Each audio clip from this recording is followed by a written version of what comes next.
Okay, so this video is to go over the installation or my installation of a UV sterilizer lamp. The reason why I'm starting off the video here is because I actually filmed it last night, the instruction video, but I just want to emphasize on this instructions and warning labels, they talk about exposure to the light can kill your fish, can blind you. I just want to emphasize how important it is to research and make sure you do this correctly, because you can kill your fish, you can blind yourself.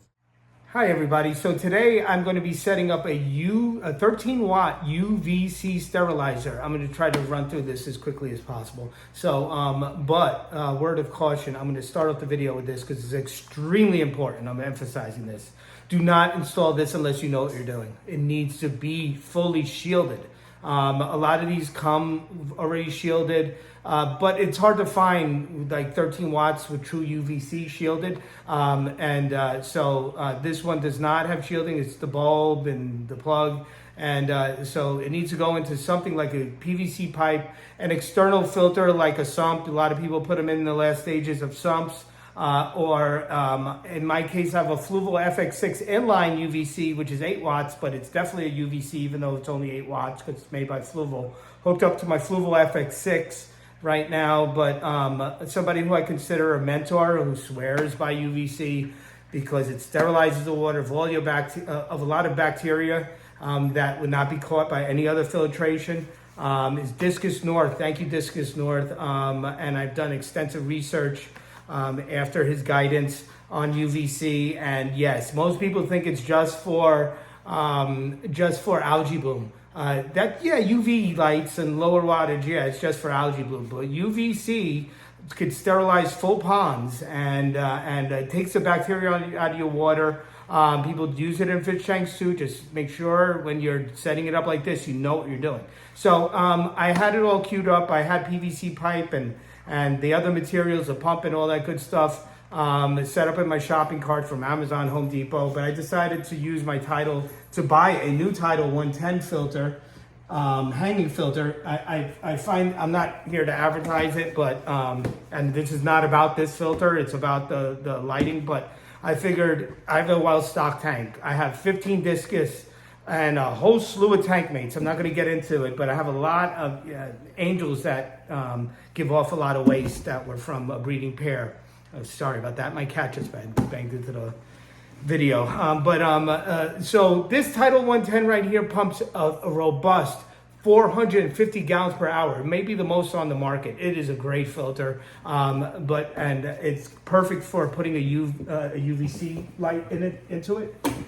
I have 2 others running with chock full of biomaterial. It comes with the Seachem matrix. I have like twice as much as this bag that comes with it in both of those other filters, along with chemical and mechanical. And for this filter, because I have so much bio in all my other filters, the FX6 too, I'm going to be only doing, and UV light sterilizes biomaterial if it shines on it. There's only so much room in here. So I'll be doing just mechanical, chemical, and the UV light, which comes last. I'll be putting a cover over it to shield of more sponge filtration, filter pad that is, over the top, so no light escapes. Again, be careful. Do not do this unless you know what you're doing. So, and with that, I'm gonna be using chemical filtration, long-lasting, Chemi-Pure. They say lasts 2 to 4 months, and Purigen, which they say lasts up to 6 months. With my tank, I don't think it's going to last up to 6 months, but I have it in my other filters right now. And this bag I actually put in a week ago, and I added more to it tonight. So it's a mix of brand new and we call Purigen. The purpose being is the chemical filtration I'm going to have under the light. I don't want to have to keep digging in there, but so that's the plan. And I'll show you how I'm going to do it in a minute. Okay, thanks. We have the Tidal filter. We have the start of the show right here, which is this is the 13 watt UVC sanitizer bulb, and the timer, which I'll be keeping on 24/7. I have the Chemi-Pure and the Purigen. Purigen's a little off color because I have it mixed from a week ago with new stuff, so I'm about to start leveling this off. So here we have the lamp.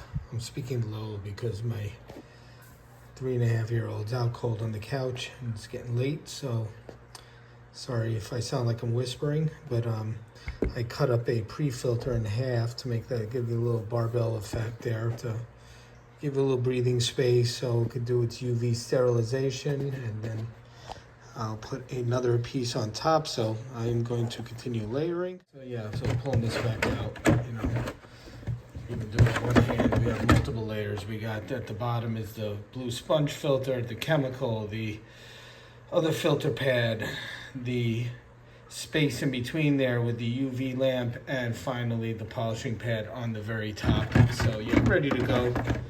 I'll jump back in here once it's set up on top of the tank.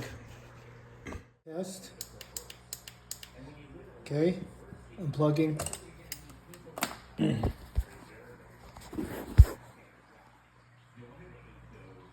So this is the top of my tank, and this is the new filter. As you can see, the light is illuminating through. I'm not going to stare at it too long, but yeah, I got 3 of these bad boys. I also have my swivel here with the UV light attached to it as well. So yeah, all set here, looking good. Here we are the next morning. You can see the lights peeking through there. To show you what I got going on over here. Yeah, I double or triple padded it on top because some light was escaping. Yeah, triple padded it on top so I didn't want light coming out the top. So hopefully the pads won't get stopped too quickly. But yeah, good to go. Oh, see, it's already beginning to flow the warning. So we'll work that out. But yeah, it's got a nice Tidal UV enhanced filter. Got all 3 of these workhorses over here. Looking good. Oh yeah, and of course my babies.